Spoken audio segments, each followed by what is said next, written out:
Hi everybody, my name is David. Thank you for watching today's Q&A videos.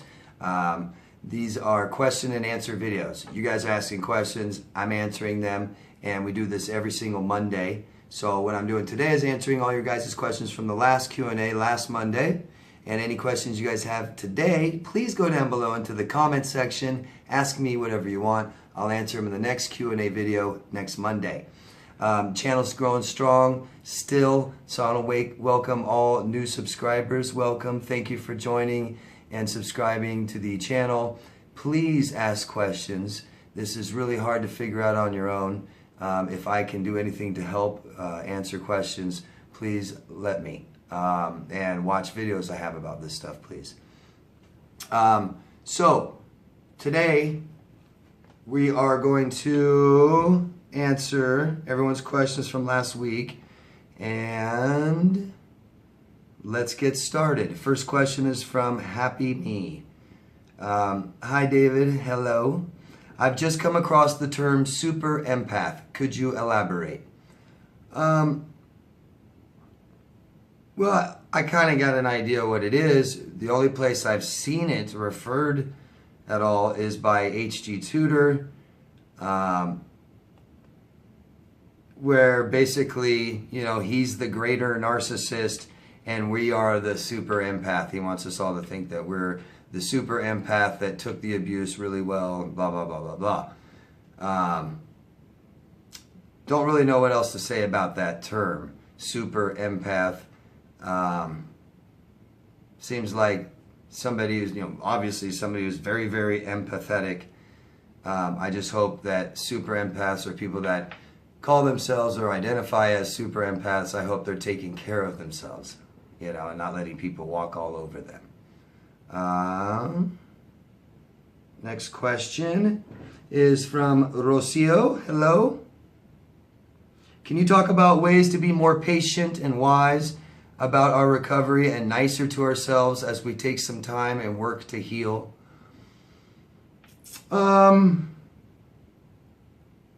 That's a good question, because a lot of this and a lot of us are very angry. You know, it's dealing with loss, dealing with being betrayed, things like this, and lied to and manipulated, and, you know, people that hurt us a lot. We're pretty angry. And so you want to know how to be nicer to ourselves and take some time to work and to heal. Yeah. The first thing I try to get my people that come to me for help and I work with them, one of the first things I believe we need to start doing is eliminating stress out of our lives, because these are all stress-related disorders. These are stress-related problems we're having. Very, very high stress, trauma. So it doesn't just have to be the person that hurt you. Something I try to get you guys to do a lot is when you discover that you've been in this type of abusive relationship that's highly manipulative, where these people have gotten you to isolate and separated you from people that care about you.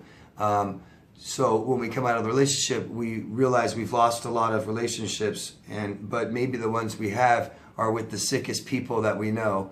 And we realize that some of our friends are toxic, and our family might be toxic, or some of the members of our family might be toxic. So it's good, and it's so scary, and it's so hard for me to get people to create some space, some barriers, some time, things like this in between some of the people, between themselves and some of the other people in their lives. But if you try to look at everything you're doing right now as just being temporary, you know, if we're at the worst emotional state of our lives because of relationships, and our family may not understand, or they're abusive or don't want to listen and things like this, it may be good to separate ourselves from them for a little while, because it just adds so much more stress, and we're not going to be able to figure everything out. When I start working with my clients, I start showing them some of the things that, you know, people have done wrong to them, where some of the things in their lives have gone wrong, and you're not going to be able to fix and figure out all this stuff right away. So And it's not isolate either, but it's just choose the people you're around very carefully. Isolating is like the worst thing you can do, but that doesn't mean that we sacrifice our patience and time and energy with people that are stressing us out either. So separate from stress, fix some of these things, some of the things that have been carrying along with you, or you've been carrying along with you, that cause stress, problems you've never really quite fixed or dealt with, that you can, that are easily fixable, but for whatever reason we haven't done it in a long time. Start doing these things. So make your life easy, you know. Vacation, travel, decorate your house, keep it nice, organized, clean, change things. So to stop living in that old stressful experience that you just had, try and change that. So change, you know, if you're left in the same house with the same furniture, maybe redecorate, maybe even just move it around. So you're really getting rid of this stress. And if you can do things that are just healthy, that we all know are healthy. I mean, eating better. It's really important. Eating better, exercising, and number one, sleep. We got to get enough sleep. Not enough sleep will makes us more anxious, more angry, makes us have bad days. There's just a whole lot. Be around positive people. Tell yourself good things, daily affirmations. And I'm serious. If there's ever a time or anybody that needs to do this, it's us, and it's now, when we're recovering from emotional abuse and manipulation. Someone that has convinced you that you're a bad person for 5 years. It's time to start convincing yourself that you're not, that you're a good person. So these things are really important, not to be laughed at or dismissed or, you know, taken lightly. We got to tell ourselves the truth and what we need to hear. Okay. Hope that helps. Any more suggestions you guys have, please go down below and offer them. Thank you. Next question is from Sarah from England. Hello, Sarah. I'm feeling bad. Of course, found out. Don't know. I think you misspelled the word. I can't figure out what you're trying to say. But I'm feeling bad. Found out my ex-narc has been knocking at my brother's house. I've been no contact for nearly a year, and I found out my ex-narc moved in with his new supply in a new area, and I was healing while he was with her. He must be back in this area. Oh no, he's been knocking at my brother's, and now I dread going to my brother's in case I see my ex. I don't want to see that scumbag. What can I do? Sarah, you know, I know it's scary to see him, and I know it can go bad, and I know that you know, there is a fear, maybe there's a reasonable fear that that he could suck you back in and start talking to you, and that's what we don't want. We say no contact because it doesn't take much for these people to suck us back in, right? So I understand your fear, but try not to make these guys bigger than they are, and try to understand, Sarah, that for once with this guy, that you are in control. You know, if he wants something from you and you don't want anything from him, you're in control. Okay, and talk to your brother and make it very clear to your brother, very serious, that you don't want this guy around, and that means that your brother must not let him around. He must not let him in his house. He must not talk to him. And if this guy keeps coming by to your brother's house, it's a reasonable demand to ask him to tell the guy to not come by anymore. Things like this. This will make you feel better, because what you're doing, you're gonna calm your brain down. Okay, so if you're so worried about it, we don't go by your brother's yet until your brother's, you know, reassured you that he's not coming around anymore. Okay, and if your brother can't do that for you, then you don't go by your brother's right now. And remember, everything's temporary. We just do this now until we're all better and we're stronger, we have more confidence, and we can go by and tell your brother what he needs to do. And if he still won't, and then if you happen to see your ex, you're okay. You'll be able to handle it. I know it just seems like you can't now, but you will be able to. Actually, you can now. It's just you telling yourself you can't, but you can. So take control, Sarah. Okay? You don't have to do anything. You guys, everybody needs to do this. If you don't want to see your ex and you're afraid, like they might try to see you, they might try to contact you, you might just accidentally run into them. You guys got to face this. So practice. The best way to have confidence before a test is to know the material, right? I mean, study. So think about each scenario. If I run into them at the store, this is what I'm going to do. This I'm going to do if they call. This is what I'm going to do if they show up at my door. And basically, what do I do? Well, what is that? What do you want? What do you want? And then act accordingly. You want nothing. We don't want explanations. We don't want apologies because you're never going to get them. Don't be delusional. We want nothing. So we do nothing. So right there, you don't have to do anything. Know that. Know that you see them, you turn around and walk away. You don't have to say, leave me alone. You don't have to say, go away. You just walk away. They keep following you. You get in your car, you go to someone's house, you pick up the phone, you call the police. I mean, you don't have to act like you're okay and you're so brave and all this. No, it doesn't matter. You're never going to see this person again. Who cares what they think? Don't play their game. Just walk away. Now, from there, you can do different things if you feel confident. Tell yourself, practice. Keep it to the absolute minimum to nothing. No contact. Walk away. Leave them alone. Okay? By giving it attention, then it calms your brain down. Okay? We have to give fears attention. Fear is just another problem we can't ignore. We just give it attention, and just by giving it attention, not even having to come up with much of a solution yet, but just by giving it attention, it calms our brains down. Okay? You don't have to be scared, Sarah. You don't have to do anything. Turn around, walk away if you see him. You don't owe him anything. Who cares what it looks like? Okay? From there, you can maybe do something else you want to do that might feel better, but, you're in control. You don't want anything from him. You're in control, trust me. Hi, David. Jake from Melbourne. Hello, Jake.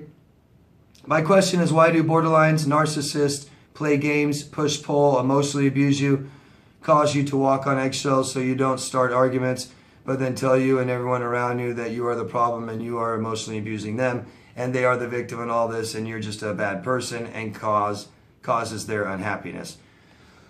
Well, Jake, most of this is because they were victimized. Okay, they're abused. They were abused and traumatized severely.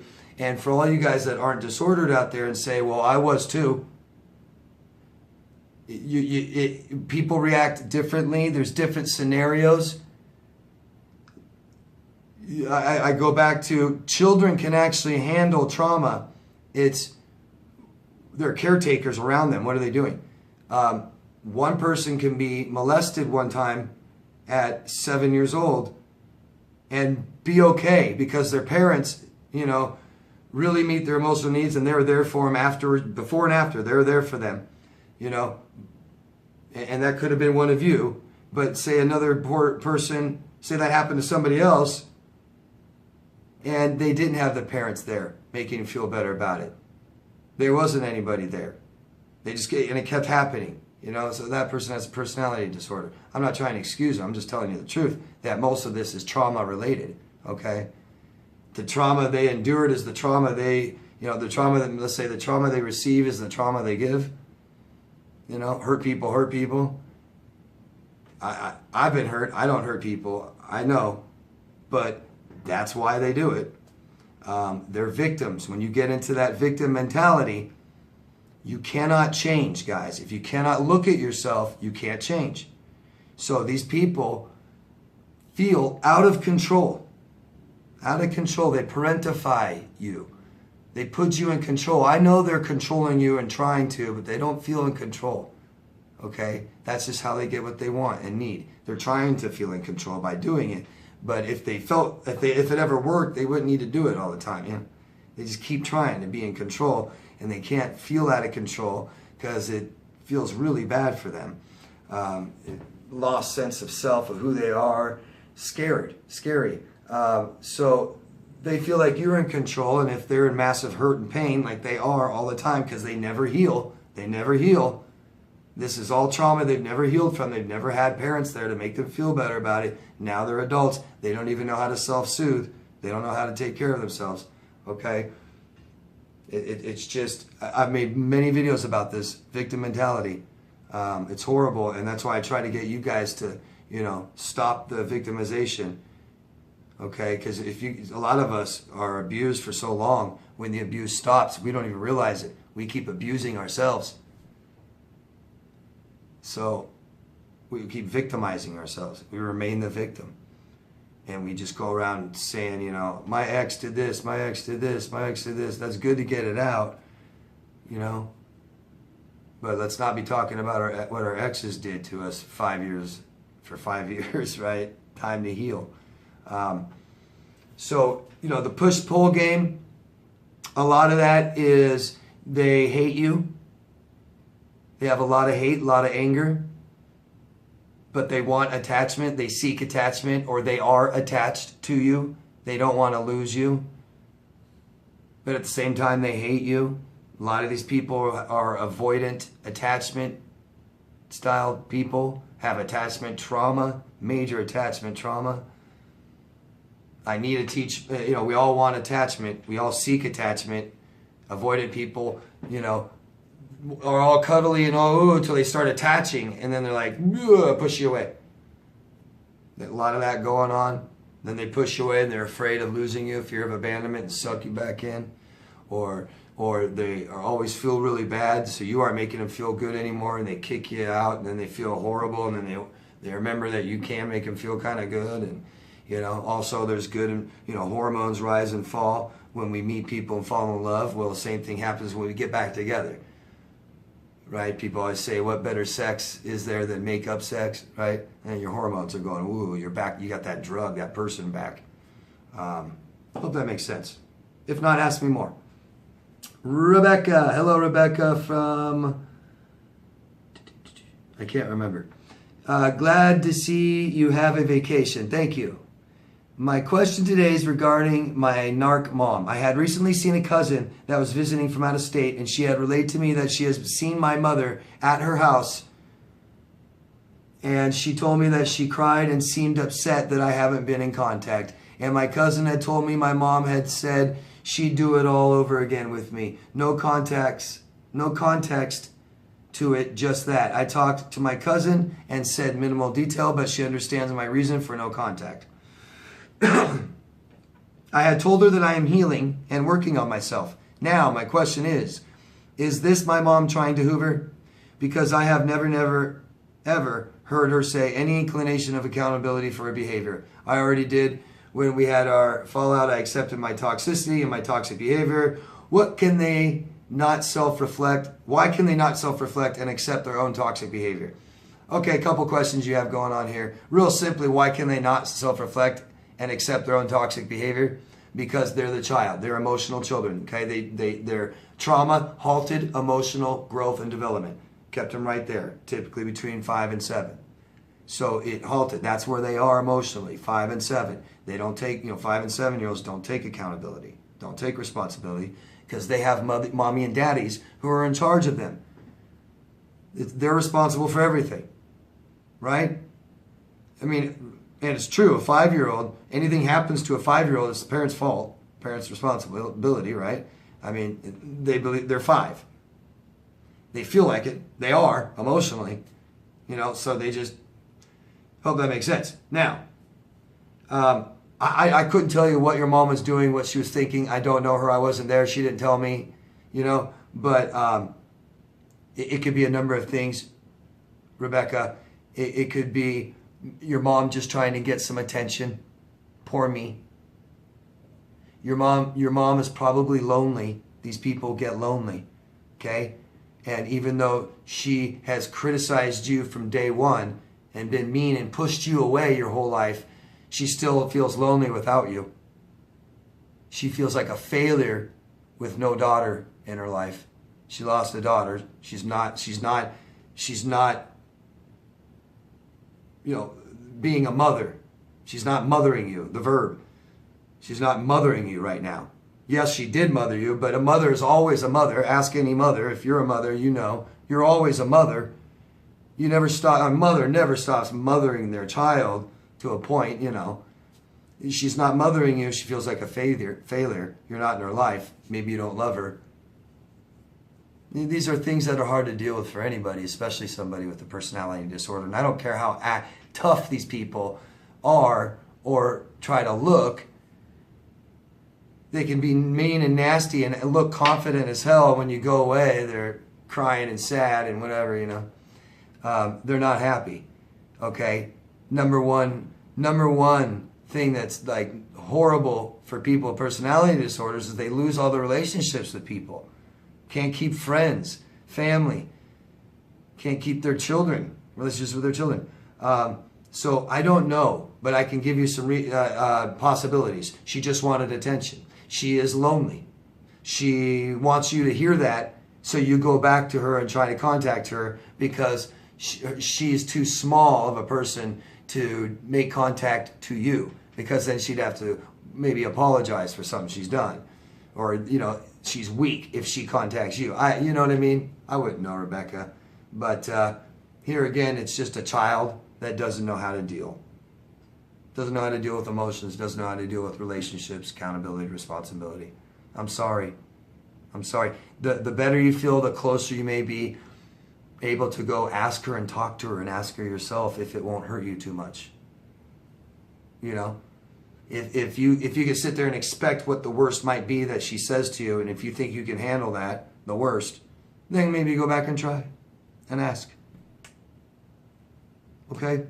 Good luck. I'm sorry. Nessa from the United Kingdom. Hello, Nessa.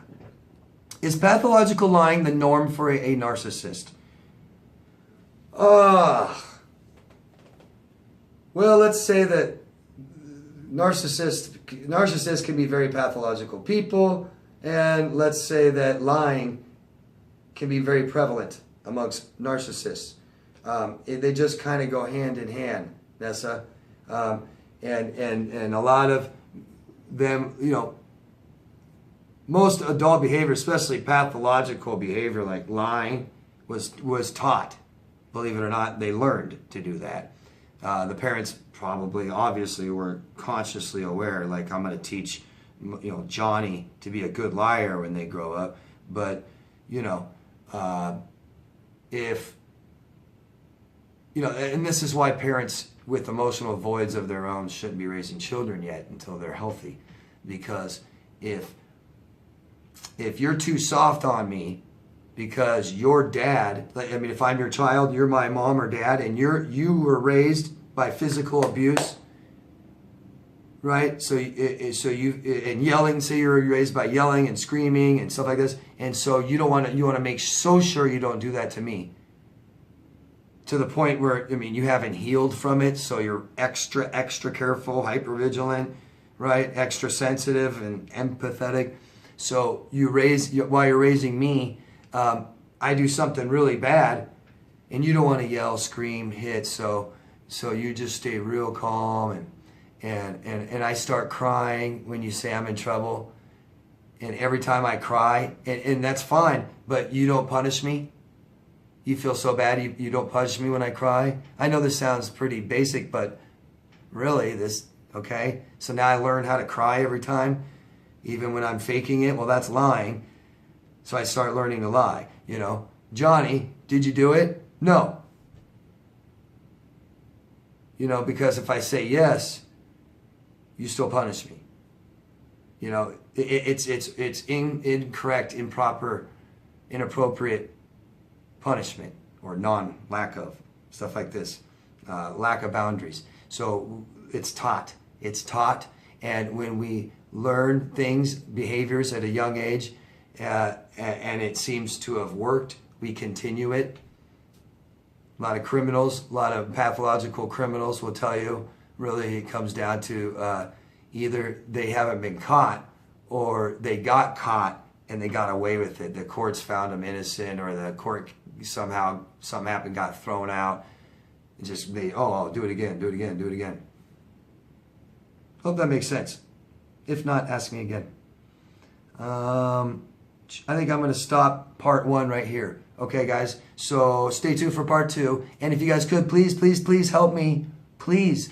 If you're watching these, if you're asking questions, please subscribe. I'm trying to get my channel to grow. Bigger it is, the more the information that I provide will be seen by people that need it. And you guys can do your part 2 by just a couple clicks, sharing this, put it in a playlist of your own, Okay, post it on social media. This kind of stuff saves people's lives. Thanks, guys. I'll see you in part 2.